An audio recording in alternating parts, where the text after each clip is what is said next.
So Lebanon could be the next Gaza in more ways than one.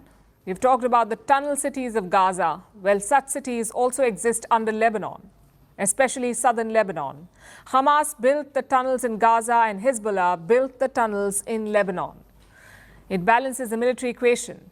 You see, Hezbollah cannot match Israel's firepower, so they rely on unconventional tactics like using tunnels for sneak attacks. And Israel knows this, which is why their military is targeting these tunnels. One of them was destroyed on Tuesday. Our forces are operating and locating dozens of underground fighting infrastructures that do not penetrate the territory of the country. We are investigating and destroying them. Tonight we have updated that we have located and neutralized a tunnel about 25 meters long which crossed about 10 meters of the fence from the Marwan area in southern Lebanon near the territory of the State of Israel in Zerah.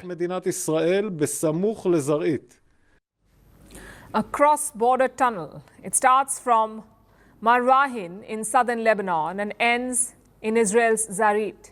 Total length around 25 meters, that's all. Now you can see why Israel is targeting them.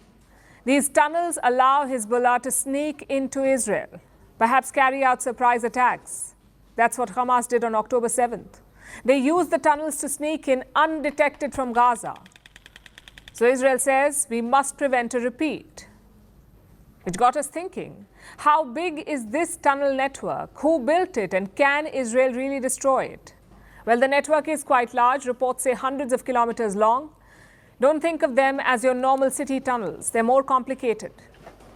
There are multiple levels of tunnels, multiple intersections and large staging areas. So it's less of a tunnel and more of an underground city. You have command centers inside, Iranian missiles inside, and hideouts for top leaders, all of them in these tunnels. Some of them are wide enough for trucks to drive on. Hezbollah released a sneak peek in August. Take a look at this.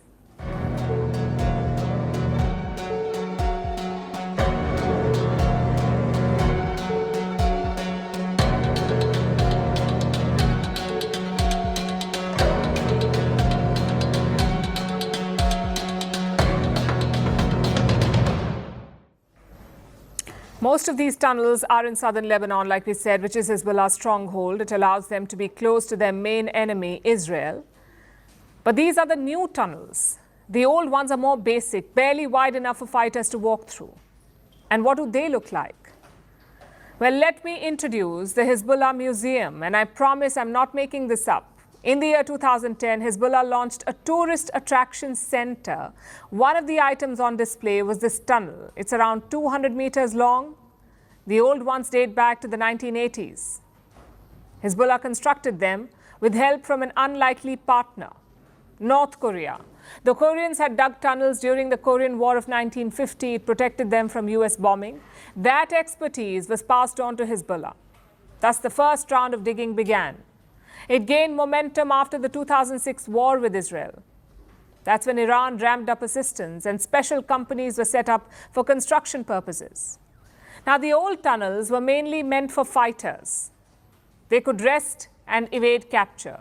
The new ones are home to Hezbollah's arsenal. Most of their Iranian missiles are stored inside these tunnels. And the logic is quite simple. Hezbollah doesn't have the luxury of an iron dome like Israel does. They can't leave missiles out in the open. If they do, Israel will destroy them. So what's the solution? Store them underground in tunnels. In fact, Iran does the same. You may have seen videos of their so-called underground missile cities. The concept is pretty much the same. Since Iran has more money, their tunnels look better. The question then is, can Israel destroy them, these tunnels? Can they destroy them? In Gaza, they've had partial success. Some of the Hamas tunnels have been destroyed, but every week there is a new discovery. After all, it's a 500-kilometer network in Gaza. In Lebanon, it could be even more difficult, and that's because of the terrain. Gaza's tunnels are dug into the sandy soil, but in Lebanon, the tunnels are dug into rocky mountains, hard to find, harder to destroy, which is why Israel has deployed soldiers. They're basically combing across the terrain, looking for entrances to these tunnels, and sometimes with success. Look at this footage that was released yesterday. It shows Israeli soldiers discovering a tunnel shaft inside a house.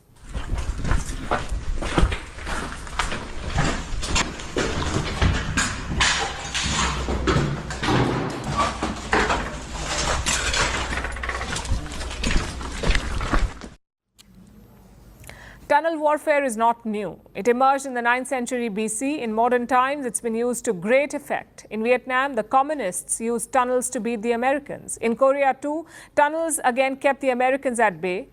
In West Asia, this is just the latest theater. It's a tactic used to level the playing field, especially against a far superior enemy. The difference is that Israel knows what to expect. And they're not taking prisoners. In Gaza, Israel tried to find the tunnels first, but when they could not, they simply bombed the entire buildings.